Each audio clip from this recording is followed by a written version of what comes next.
Welcome to Growmoney solutions. इस channel पर हम stock market update analysis strategies के बारे में बात करते हैं। इस वीडियो में बात करेंगे हम बैंक निफ्टी के बारे में, साथ ही इसके रिलेटेड स्टॉक्स के बारे में आपको अपसाइड और डाउनसाइड के टारगेट आपको बताए जाएंगे। पहले हम चार्ट एनालिसिस करेंगे और वीडियो के लास्ट में आपको टारगेट और सपोर्ट रेजिस्टेंस आपको बता दिया जाएगा। वीडियो को स्टार्ट करने से पहले प्लीज़ मेरे चैनल को सब्सक्राइब कीजिए, साथ ही बेल आइकन को दबा लीजिए ताकि आने वाले वीडियो के नोटिफिकेशन आपको मिलते रहें। ये निफ्टी 50 का 1 घंटे का टाइम फ्रेम का चार्ट है। 1 घंटे का टाइम फ्रेम का चार्ट आपको सामने दिखाई दे रहा होगा, ठीक है। 1 घंटे के टाइम फ्रेम का जो चार्ट है वो इसलिए लगाया जाता है ताकि आने वाले जो नेक्स्ट डे हैं या नेक्स्ट दिनों में जो भी है आपका बेनिफिट बना रहे, इसलिए क्योंकि उसको 1 घंटे में आसानी से आप सपोर्ट रेजिस्टेंस का पता लगा सकते हैं, ठीक है। कैसे पता लगा सकते हैं मैं आपको बता दूंगा अभी। देखिए कई दिनों से, जैसे कि ये है 12-13 अक्टूबर से, यानी कि लगभग पूरा एक हफ्ता मान लो, 7 दिन हो गए पूरे के पूरे। तो 7 दिनों से काफ़ी टाइम से ये पहले ही मतलब यहाँ बीच में आता है डाउन साइड, फिर थोड़ा सा अप साइड मूवमेंट मार देता है, फिर नीचे डाउन साइड, फिर अप साइड मूवमेंट मार देता है, फिर नीचे डाउन साइड जाता है, फिर थोड़ा सा अप साइड, फिर मतलब रेड साइड, फिर ग्रीन साइड, फिर नीचे, फिर ऊपर। मतलब इस तरीके की मोमेंटम ये दे रहा है। तो यानी कि एक बार ये अप साइड देता है और दूसरी बार ये डाउन साइड देता है। अब यहाँ पे क्या है कि अब यहाँ पे ये थोड़ा सा डाउन साइड की तरफ जाने लग गया है ना। अब डाउन साइड का इसका सपोर्ट रेजिस्टेंस तो आपको पता होना ही चाहिए, लेकिन क्या है कि अब सेम पैटर्न जो बना रहा है ना, ये ऊपर साइड में, फिर नीचे, फिर नीचे, फिर ऊपर, और फिर नीचे, फिर ऊपर, ये इस तरीके से, और फिर इस टाइम पे नीचे की साइड में, ठीक है।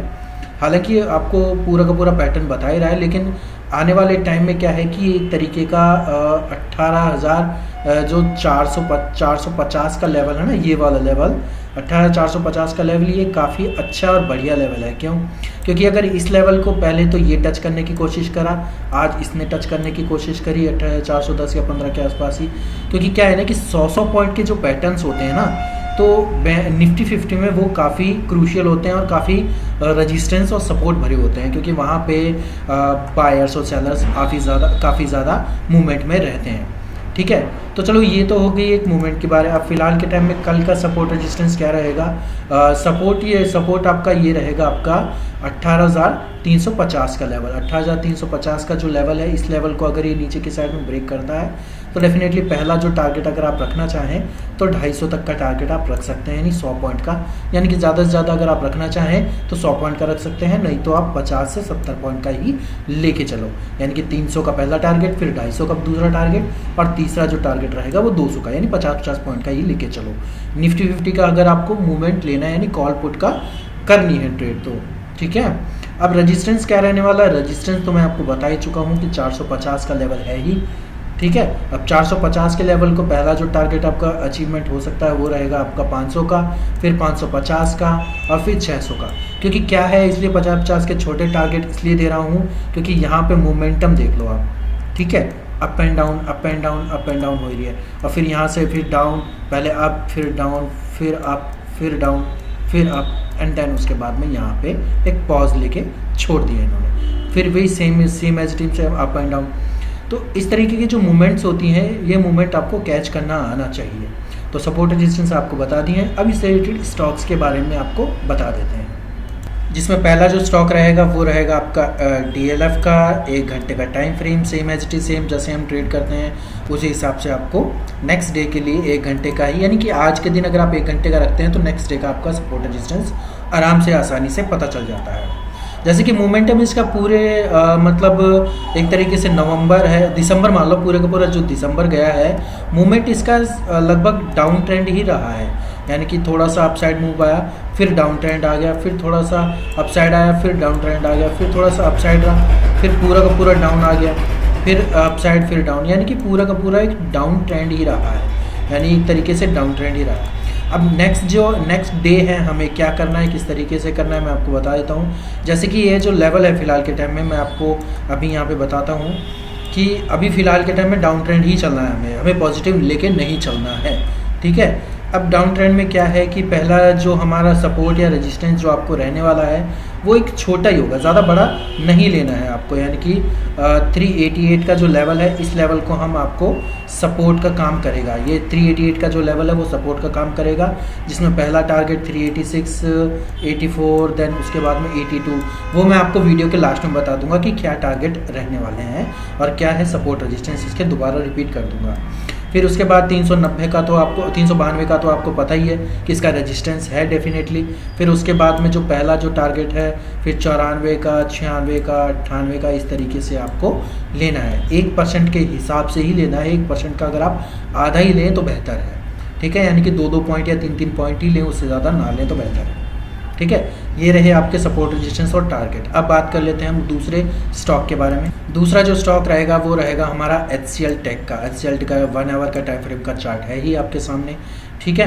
अब HCL टेक में क्या है कि ये काफ़ी टाइम से same as it is same सभी के हैं, यानी कि डाउन ट्रेंड आपका नवंबर से ही चालू हो चुका है वैसे तो, और ये पूरा का पूरा दिसंबर जो मंथ है वो पूरा डाउन ट्रेंड में रहने वाला है। नेक्स्ट जो मंथ रहेगा जनवरी, पॉजिटिव मूवमेंट आपको डेफिनेटली देगा और अच्छे खासे आपको टारगेट भी अचीव करवाएगा, ठीक है।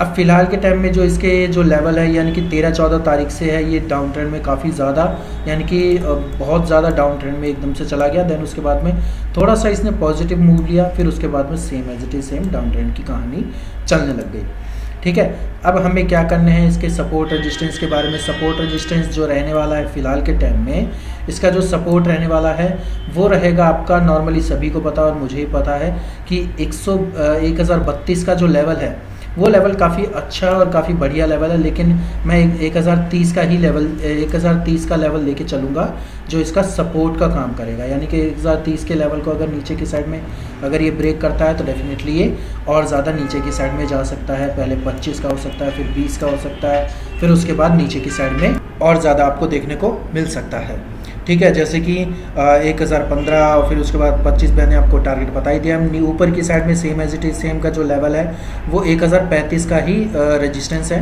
ठीक है, जिसमें 1040 का टारगेट हो सकता है, 45 का, फिर उसके बाद 50 का। यानी कि इसके जो मैं क्या करता हूँ कि जो 1% का टारगेट होता है किसी भी स्टॉक का, फिर उसका हम आधा ही लेते हैं, जिससे आपको बेनिफिट में भी रहे। और स्टॉक है मूवमेंट तो करता ही करता है, डेफिनेटली आपका मूवमेंट भी पॉजिटिव नेगेटिव जैसे भी हो, लेकिन आपके टारगेट भी अचीव होने ज़रूरी हैं। छोटे टारगेट जल्दी अचीव हो जाते हैं तो उतना ही रखिए, ज़्यादा बड़ा टारगेट आपको लेने की ज़रूरत नहीं है। तो अब बात कर लेते हैं इसके मतलब टारगेट, सपोर्ट, रेजिस्टेंस जो हमने 2 स्टॉक्स बताए हैं उसके। पहला जो स्टॉक बताया था हमने DLF का ये रहा आपका सपोर्ट और रेजिस्टेंस, ठीक है। सपोर्ट ये है, रेजिस्टेंस ये है, टारगेट अपसाइड का ये रहेंगे, टारगेट डाउनसाइड के आपके सामने हैं ही, आप चेक कर सकते हैं, इसी हिसाब से आप ट्रेड करिए।